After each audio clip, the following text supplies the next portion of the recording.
जितनी काली अंधेरी रात होगी, जितनी काली अंधेरी रात होगी, उतना ही उजला सवेरा होगा।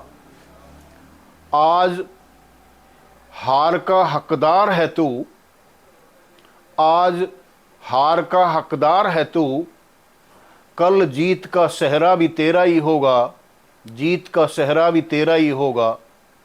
नमस्कार मित्रों, मैं हूं डॉक्टर सुखीराम रावत और आप देख रहे हैं हमारे वीडियो का भाग 15। इस भाग में हम आपके साथ चर्चा करेंगे आज औरंगजेब की राजस्व एवं धार्मिक नीतियां एवं ब्रज तथा मेवात क्षेत्र पर उन नीतियों का प्रभाव। आइए मित्रों, चर्चा करते हैं। मुख्य चर्चा से पहले हम मुगल बादशाह औरंगजेब की बैकग्राउंड के बारे में जान लेते हैं। सामान्य जो ज्ञान है इसके बारे में वो जान लेते हैं। मुगल बादशाह शाहजहां के 4 पुत्र थे। बड़ा बेटा था उनका दारा शिकोह, दूसरे नंबर का था शाह शुजा और तीसरे नंबर का था औरंगजेब तथा सबसे छोटा यानी चौथे नंबर का था मुराद। इनको सम्राट शाहजहां ने 4 अलग अलग स्थानों का सूबेदार बनाया हुआ था। दारा शिकोह को पंजाब और मेवात की सूबेदारी दी हुई थी। शाह शुजा को बंगाल का सूबेदार बनाया हुआ था। औरंगजेब को दक्षिण का सूबेदार और मुराद को गुजरात का सूबेदार बनाया हुआ था। इनमें प्रतिद्वंदिता न रहे इसलिए यह कार्य किया गया था, परंतु ये चारों ही बेटे महत्वाकांक्षी थे। दारा शिकोह हिंदुओं का अधिक प्रिय था, ये उदार था और हिंदुओं के धार्मिक ग्रंथों के प्रति इसकी उदार भावना थी। दारा शिकोह ने कई उपनिषदों का फारसी में अनुवाद कराया जो यूरोप तक दूसरी भाषाओं में ट्रांसलेट होकर गए। तो इससे इसने हिंदू प्रजा का, अपनी हिंदू प्रजा का मन जीत लिया। इससे औरंगजेब और जो और भाई थे वो इससे जलने लगे और ऐसा हुआ कि औरंगजेब इनमें अधिक चालाक था, इसलिए उसने अपने 2 भाई शाह शुजा और मुराद को अपने पक्ष में कर लिया और दारा शिकोह से युद्ध शुरू हो गया। दारा शिकोह से अंतिम जो युद्ध हुआ, सामूगढ़ की लड़ाई उसको कहते हैं, 1658 ईस्वी में, उसमें जो शाही सेना थी वो दारा शिकोह के पक्ष में थी तथा ब्रज के जो लोग थे, ब्रज के खासकर जाट और मेवात क्षेत्र के जो लोग थे, उन्होंने भी अपनी सैनिक टुकड़ियां बनाकर वो भी दारा शिकोह के पक्ष में लड़े थे। परंतु दुर्भाग्यवश औरंगजेब की विजय हो गई, दारा शिकोह हार गया। बाद में दारा शिकोह का वध कर दिया गया और फिर बाद में एक एक करके शाह शुजा और मुराद का भी लड़ाई में, युद्ध में उनका वध कर दिया गया, हार गए क्योंकि वो। और औरंगजेब ने अपने पिता शाहजहां को जेल में डाल दिया।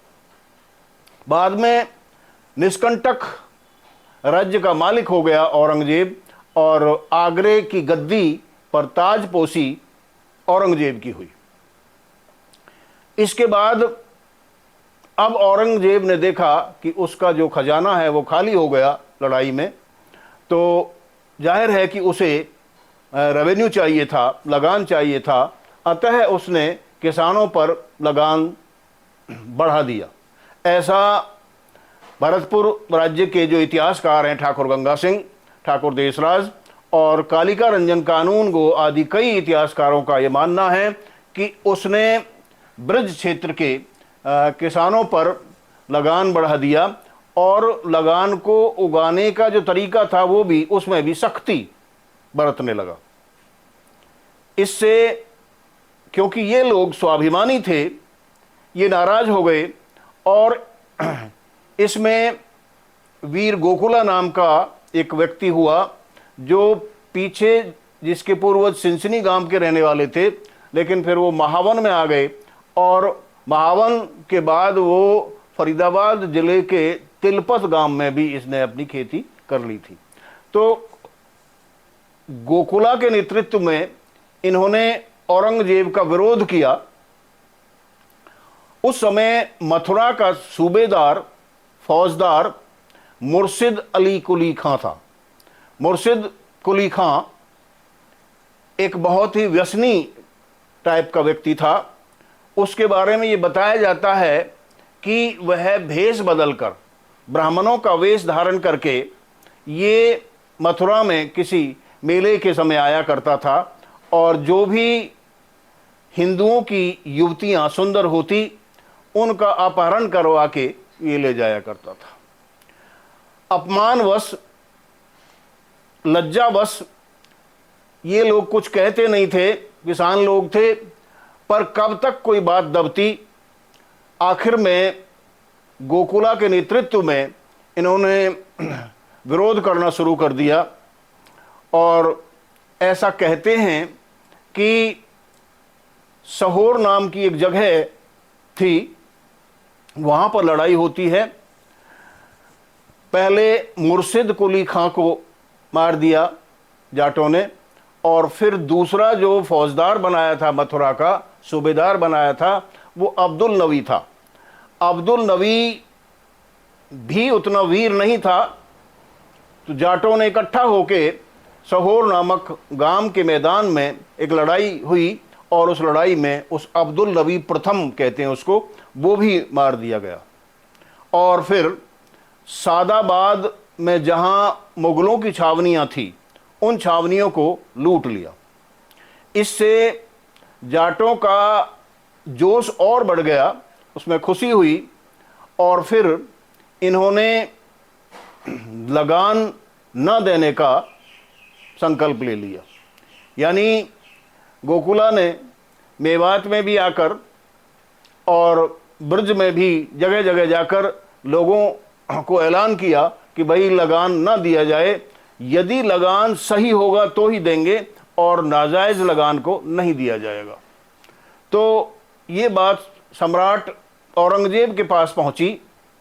बादशाह औरंगजेब को ये बात पसंद नहीं आई, तो उसने एक भारी सेना के साथ तिलपत के मैदान के पास, यानी तिलपत गांव के पास एक मैदान युद्ध के लिए चुना और वहां उसके नेतृत्व में हुसैन अली और रजीउद्दीन वगैरह जो उसके सेनापति थे औरंगजेब के, इनके नेतृत्व में सेना आई और इधर जाटों के पक्ष में गोकुला के नेतृत्व में लगभग 20,000 जाट इकट्ठे हुए, जिसमें बहीन का वीर कान्हा रावत भी शामिल था और बहुत सारे जाट लोग शामिल थे। इनके पास कोई विशेष हथियार तो नहीं थे, पर फरसा, लाठी, भाले इत्यादि थे और शाही जो सेना थी औरंगजेब की, वो पूरी सेना सजी हुई थी, उनके पास हथियार थे। 3 दिन तक भयंकर लड़ाई होती है और उस भयंकर लड़ाई में शुरू में तो जाटों की जीत होती है, उनका पलड़ा भारी हो जाता है, लेकिन आखिर में ये हार जाते हैं। गोकुला को पकड़ लिया जाता है और गोकुला के ताऊ थे एक सिंघी, उदय सिंह सिंघी, इनको पकड़कर आगरा ले जाया जाता है और फिर आगरा में इनको इस्लाम कबूल करने के लिए कहा जाता है, लेकिन ये नहीं करते इस्लाम कबूल और अपनी बात पर, अपने प्रण पर अड़िग रहते हैं। तो लेकिन लास्ट में इनको औरंगजेब ने चौराहे पर कुल्हाड़ियों से बुरी तरह से काट कर टुकड़े टुकड़े करके इन्हें ख़त्म कर दिया। तो मित्रों, जाटों का ये जो संघर्ष था ये यहीं ख़त्म नहीं हुआ, आगे बढ़ता गया।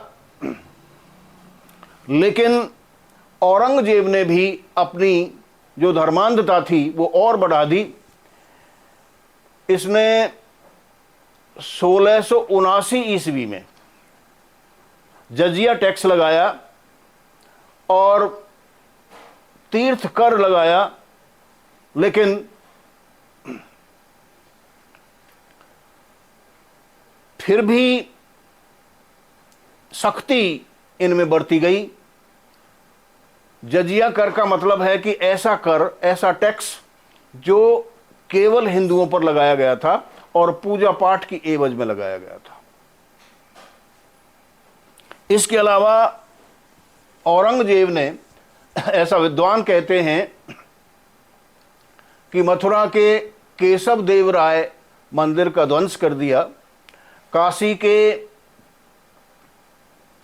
विश्वनाथ मंदिर का ध्वंस कर दिया, राजस्थान में बहुत सारे मंदिरों का ध्वंस कर दिया और एक तरह से बहुत सारी ड्रेसेस पर भी पाबंदी लगाई। तो ये हुआ कि इसकी धर्मांधता और बढ़ गई। अब क्या था कि औरंगजेब मेवात क्षेत्र पर भी कुपित हो गया, ब्रज क्षेत्र पर भी कुपित हो गया और फिर यहाँ के बहीन के कान्हा रावत हुए, उनको इन्होंने इस्लाम कबूल करने के लिए सोची और ये इनको बताया गया औरंगजेब को कि यदि बहीन के कान्हा रावत को इस्लाम कबूल करवा दिया जाता है तो ये पूरी बेल्ट, मथुरा तक की, आगरा तक की बेल्ट इस्लाम कबूल कर लेगी और जो उनका भारत को दारुल इस्लाम बनाने का जो स्वप्न था वो पूरा हो जाएगा। पहले शौकत अली नाम के एक मौलवी को भेजा जाता है, वो तरह तरह से प्रलोभन देकर कान्हा रावत को लुभाता है और उसे बताता है कि भाई आप इस्लाम कबूल कर लीजिए और आपको बहुत सारा धन दिया जाएगा, बहुत सारे लाभ आपको मिलेंगे इसके। तो ऐसा तो संभव था ही नहीं, क्योंकि इससे पहले ऐसा बताया जाता है कि कान्हा रावत मथुरा में जब गुरु रामदास, छत्रपति शिवाजी के जो गुरु थे रामदास, ऐसा बताया जाता है कि वो एक बार आए थे और यहाँ के जो मौजिज व्यक्ति थे इस क्षेत्र के, उनको यमुना के भीतर खड़ा करके ये कसम दी गई थी कि आप स्वराज की रक्षा करेंगे और धर्म परिवर्तन नहीं करेंगे। तो उसी बात पर अडिग था कान्हा रावत। तो इसने शौकत अली को कह दिया कि हम न तो धर्म परिवर्तन करेंगे और न ही आपका जजिया कर देंगे। यहीं पर बहीन के बंगला पर नांगल जाट के कुछ पहलवानों की और शौकत अली की तूतू मैमे भी हो गई थी और फिर ऐसा बताया जाता है कि जैसे ही वो शौकत अली नाकामयाब होकर, असफल होकर वहाँ से चलने लगा तो नांगल के रास्ते में उन्होंने शौकत अली का वध कर दिया। जब ये सूचना औरंगजेब के पास पहुंची तो औरंगजेब इससे और भी कुपित हो गया और फिर अब्दुल नबी द्वितीय को एक टुकड़ी लेकर भेजा बहीन में। बहीन कहाँ है? पलवल जिले के हथीन तहसील में एक गांव है और ये रावत जाटों का गांव है और शुरू से ही इसकी वीरता की बड़ी जो कहानियाँ, बड़े इतिहास, गौरवशाली इतिहास इसका बहीन का रहा है। तो उसी बहीन में जन्मा वीर कान्हा रावत, इसने अपना धर्म बदलने का, न बदलने का प्रण लिया और कहा कि भाई हम किसी भी प्रकार से अपना धर्म नहीं बदलेंगे और जजिया कर को भी नहीं देंगे। ऐसा भी हुआ कि कान्हा रावत का द्वितीय विवाह उससे पहले यानी पहले दिन ही होकर आया था। घरोट गांव है यहाँ निकट में ही। तो वहाँ की तारावती नाम की लड़की जो उदय सिंह बड़गुजर की लड़की थी, उससे इसका गौना होकर आया था। और अगले ही दिन इस पर हमला कर दिया गया।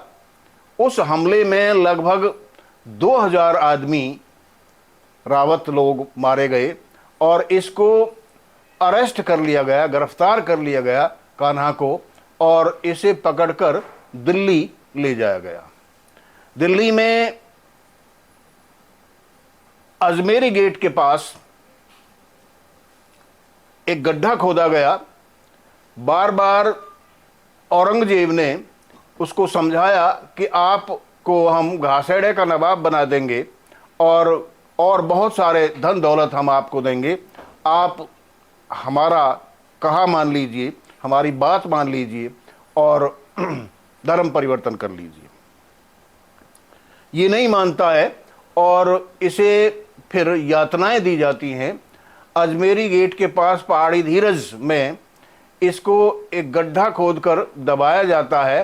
पहले घुटनों तक दबाया जाता है, फिर उखाड़ लिया जाता है, फिर और ऊपर तक दबाया जाता है। गरम बालू रेत डाला जाता है, कोड़े मारे जाते हैं, भूखा रखा जाता है।